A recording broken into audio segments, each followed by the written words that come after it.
ഒരു നാടിനെ സ്നേഹിക്കുന്ന ഒരു വ്യക്തിയുടെ ഏറ്റവും പ്രധാനപ്പെട്ട അടയാളം രണ്ട് കാര്യങ്ങൾ നാട്ടിൽ സ്ഥിരമായി നിൽക്കാൻ ആ വ്യക്തി പരിശ്രമിക്കുകയും ആഗ്രഹിക്കുകയും അതിനുവേണ്ടി പരസ്പരം സഹകരിക്കുകയും ചെയ്യും.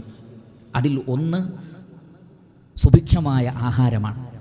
ഒരു നല്ല രാഷ്ട്രത്തിൻ്റെ അടയാളമായി അല്ലാഹു സുബ്ഹാനഹു വതആല പറഞ്ഞത് അതാണ്. അതുകൊണ്ടാണ് അല്ലാഹു സുബ്ഹാനഹു വതആല പറഞ്ഞത് ലഖദ്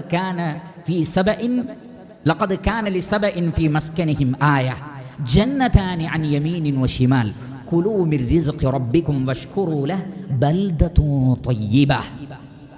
സബ രാഷ്ട്രത്തെ ബൽദത്തുൻ ത്വയ്യിബ, നല്ലൊരു രാഷ്ട്രം എന്ന് പറയാനുള്ള കാരണങ്ങളിൽ ഒന്ന്, രണ്ട് തോട്ടങ്ങൾ അള്ളാഹു അവർക്ക് നൽകിയിരുന്നു, യഥേഷ്ടം അവർക്ക് അതിൽ നിന്നുള്ള ഭക്ഷണം ലഭിച്ചിരുന്നു എന്നാണ്. രാജ്യത്ത് ഭക്ഷണം പട്ടിണി കിടക്കാത്ത അവസ്ഥ അതൊരു മുസ്ലിമിനെ സംബന്ധിച്ചിടത്തോളം പ്രധാനപ്പെട്ടതാണ്. രണ്ടാമത്തതൊരു രാജ്യം നല്ല രാജ്യമാകുന്നത് അവിടെ സുരക്ഷിതത്വം ഉണ്ടാകുമ്പോഴാണ്. ഖൗഫില്ലാത്തൊരവസ്ഥ, പേടിയില്ലാത്തൊരവസ്ഥ, നിർഭയത്വത്തോടുകൂടി ജീവിക്കാൻ പറ്റുന്നൊരവസ്ഥ ഉണ്ടാക്കണം. അതുകൊണ്ടാണ് ഇബ്രാഹിം അലൈഹി സ്വലാത്തു വസ്സലാമയുടെ ദുആ, റബ്ബി ജ്അൽ ഹാദൽ ബലദ ആമിന, അല്ലാഹുവേ ഈ രാജ്യത്തെ നീ നിർഭയത്വമുള്ള രാജ്യമാക്കണമേ റബ്ബേ. കാരണം പേടി ഉണ്ടാവുക എന്ന് പറഞ്ഞാൽ വലിയ പ്രശ്നമാണ്. റിസ്ഖുണ്ടെങ്കിലും നിർഭയത്വമില്ലെങ്കിൽ ബുദ്ധിമുട്ടാണ്.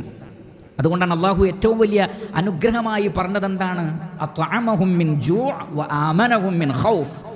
വിശപ്പിൽ നിന്ന് രക്ഷ നൽകുന്ന ഭക്ഷണം നൽകി, പേടിയെ ഇല്ലാതെയാക്കുന്ന നിർഭയത്വവും നൽകി. എന്നാൽ അനുഗ്രഹങ്ങളോട് നന്ദികേട് കാണിച്ചപ്പോൾ അള്ളാഹു നൽകിയ പ്രധാനപ്പെട്ട രണ്ട് ശിക്ഷ എന്താണ്? ഫഅദാഖഹല്ലാഹു ലിബാസൽ ജൂഇ വൽ ഖൗഫ്. വിശപ്പും നൽകി, പേടിയും നൽകി. വിശപ്പ്, പേടി, ഇത് രണ്ടും വലിയ പ്രശ്നമാണ്. ഇത് രണ്ടിൽ നിന്നും രക്ഷപ്പെടുക എന്നത് ഏറ്റവും വലിയ അനുഗ്രഹമാണ്. അതുകൊണ്ട് തന്നെ ഒരു രാജ്യത്ത് സുരക്ഷിതത്വം ഉണ്ടാവണം. ആ സുരക്ഷിതത്വം നഷ്ടപ്പെട്ടാൽ അത് റിസ്ഖിനെയും ബാധിക്കും. നിങ്ങൾ ശ്രദ്ധിച്ചിട്ടുണ്ടോ? യുദ്ധത്തെ സംബന്ധിച്ചുള്ള വാർത്തകൾ വരുമ്പോഴേക്ക് തന്നെ ഭക്ഷണത്തിൻ്റെ വിഷയത്തിൽ പ്രതിസന്ധി ഉണ്ടാകും.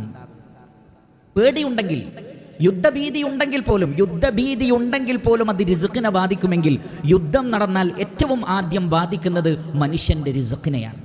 അതുകൊണ്ട് രാജ്യം സദാസമയവും സുരക്ഷിതമായി നിർത്തുക എന്നുള്ളത് മുസ്ലിമീങ്ങളുടെ ഏറ്റവും വലിയ ബാധ്യതയാണ് എന്ന് നമ്മൾ മനസ്സിലാക്കണം.